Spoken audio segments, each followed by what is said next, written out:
Welcome back. While the tropics might be clear for now, we are approaching the peak weeks of hurricane season, and there are some things you can do now to make sure your house and your yard are ready for whatever comes your way.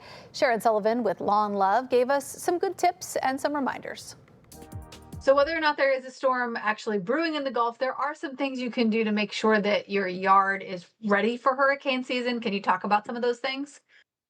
I think the biggest thing that people need to be concerned about the most is trees because they obviously cause a lot of damage. With high winds and the heavy rains, some trees you need to evaluate, the state of your tree. How healthy is it? Do you see limbs that look dead? Things that are like hanging over your pool, your house that maybe need to be cut down?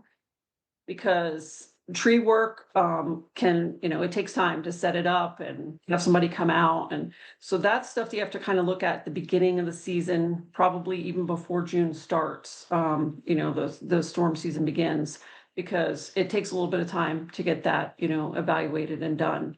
I would say the second thing, because that also takes a little bit of time to rectify, is if you have some issues with your yard as far as leveling things out. If you have areas where that collect a lot of water during a normal rainstorm, it's going to be 3 times, 10 times as bad when you're under a lot of heavy rain for hours and hours during a hurricane or a tropical storm. That kind of maintenance we know can make such a big difference. So as the storm is moving closer, we know a little bit more about the forecast. What are some things you can do in the hours or the days leading up to a storm to make sure everything's okay? Yeah, so one of the things obviously you have to do is go around your yard and see whatever can be brought inside needs to be brought inside. If it's going to fly around, it's going to be a major projectile and it's going to could hit your house, your car, your neighbor's stuff. So you want to make sure that that is all brought in. Anything that's bigger that you can't bring in, you need to make sure is secured and tied down. That way it can handle 100-mile-an-hour winds and still be in your yard and not in somebody else's yard. If you have a pool, you want to lower the water level a little bit because, like for me, I don't really have to worry about that because I have one that just automatically levels out.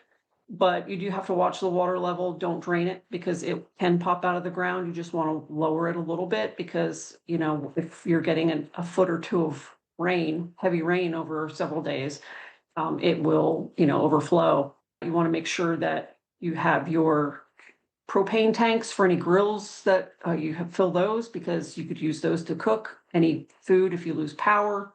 You need gas to run things. Make sure if you have a generator that it's working, ready to go. That way you could power part of your house or all of it if you need to. Those are sort of the big things. Get sandbags if you need to put them against, very touchy areas of your house, like your garage. If you have a slope, maybe, water builds up in certain places. You need to make sure you're protecting your house and your foundation. Clean your gutters, make sure your gutters aren't clogged because that can also lead to it. And one thing I didn't really talk about much, but you should probably, just double check to make sure that your roof is good. If you have any leaks or if there's anything going on, it's just going to be a major problem with a lot of heavy rain and wind blowing around and your shingles falling off and all of that. So that can cause a real problem.